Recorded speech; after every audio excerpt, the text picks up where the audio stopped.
Et quand l'histoire sort et quand je vois en plus qu'il menace, je dis, mais tu vas trop loin. Tu dis, Francis, tu vas trop loin. C'est ça que tu comprends pas. Pourquoi mélanger les enfants? Pourquoi mélanger les mamans? Pourquoi aller rentrer dans la vie des femmes? Je vais t'enceinter. Non, non, non, non. Occupe-toi de tous tes enfants déjà. Occupe-toi de tous tes enfants déjà avant de chercher à enceinter. Non, c'est toi qui vas encore enceinter. J'ai encore plein de choses ici où on voit bien que c'est lui. Son numéro, son WhatsApp, son Snapchat. C'est toi qui cherches encore à enceinter les gens. Depuis là, le Cameroun même. Et juste avant. Mais pourquoi? Je l'ai rencontré sur Paris, mais il vivait chez une femme. Il vivait chez une femme. Il vivait chez une femme, une amie. Euh, Jusqu'à présent, de toute façon, depuis 2017 jusqu'à présent, pas de maison, pas d'appartement. Donc, voilà.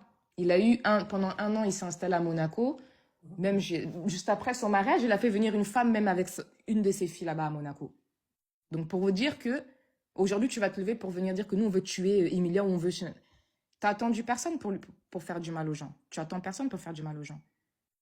Et quand moi, je vois ces histoires, je me dis trop, c'est trop. Je parle à un moment donné. Quitte à ce que, on m'a dit aussi, là, franchement, tu t'es affiché, tu t'es rabaissé. Non, c'est pas une question de s'afficher ou de rabaisser. Mais à un moment donné, il y a des gens qui ne connaissent pas cette personne. Moi, je te connais. Je connais ton quotidien. Je connais ton habitat. Je connais. Je sais que tout ça, c'est du vent, en fait. Donc, à un moment donné, je viens, je parle. Quand je commence à découvrir la personne qu'il est, c'est comme j'avais expliqué sur YouTube. Le jour où j'ai découvert dans son ordinateur tout un fichier de photos, de vidéos qu'on s'envoie entre couples, de nudes, de vidéos, de choses en fait que tu gardes pas ça. Tu peux garder des choses de tes ex, mais là, c'est un fichier, c'est des milliers et des milliers et des milliers et des milliers de photos, vidéos, des captures d'écran. Parce que moi, quand je l'ai rencontré, il revenait de Kinshasa, il revenait du Congo. Au Congo, il a frappé aussi là-bas. Mais moi, je le connais pas quand je le rencontre. Je sais pas tout ce qui se dit, je sais pas. Donc, je vois toutes ces choses-là, je suis choquée. Parce que quand je vois ça, j'ai l'impression d'être devant un psychopathe. Donc, je cherche à partir. Il me retient. C'est là où j'ai expliqué le jour où il m'a vraiment tabassé, quoi. Tabassé, tabassé, tabassé, tabassé, tabassé. Et c'est ce même jour-là où il m'a fait rencontrer sa famille. Il m'a forcé dans la voiture le lendemain. Je voulais rentrer. Déjà, j'étais tellement amochée que je pouvais même pas rentrer chez ma mère. Et il faut savoir, ben, il connaissait chez moi, il connaissait rien parce que c'est un homme, quand il vous rencontre, il veut rentrer dans vos vies. Et c'est là où on va dire, c'est là où il y a le premier red flag.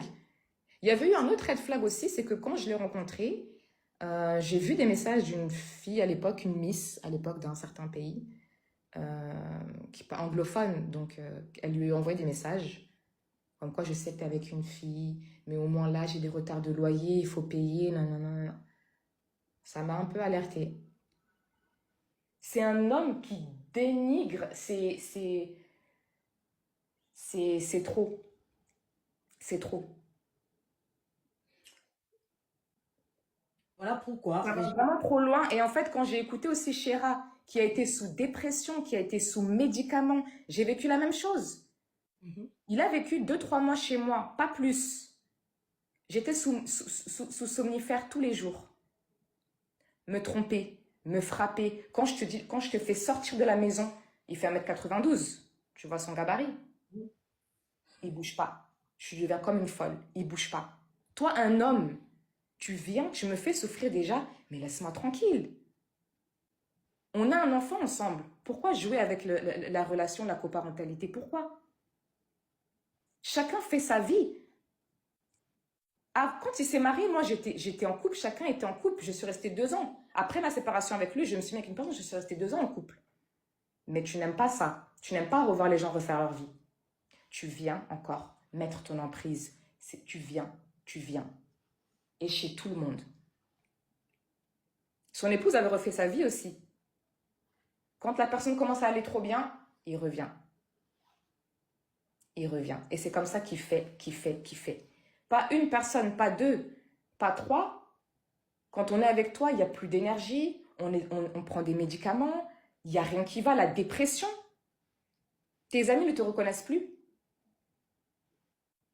Tes amis ne te reconnaissent plus, toi-même, tu ne te reconnais plus. C'est comme si ton énergie t'a quitté.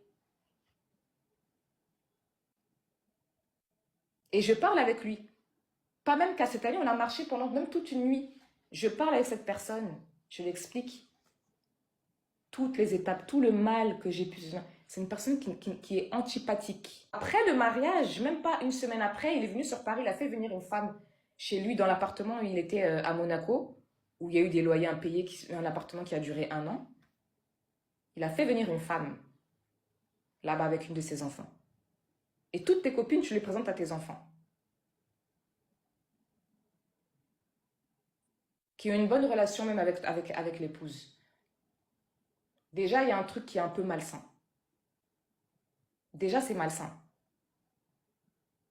Mais dans tes mensonges, quand tu dragues les gens, moi, tu as voulu me mélanger, il n'y a pas de problème. Même juste après ça, on s'est parlé, il n'y a pas de souci. Mais il a été trop loin. Là où moi je vis, tu ne viendras pas mettre ta tête pour dire que c'est toi qui vis ici, venir me dénigrer, parler mal des gens, parce que c'est comme ça qu'il fait.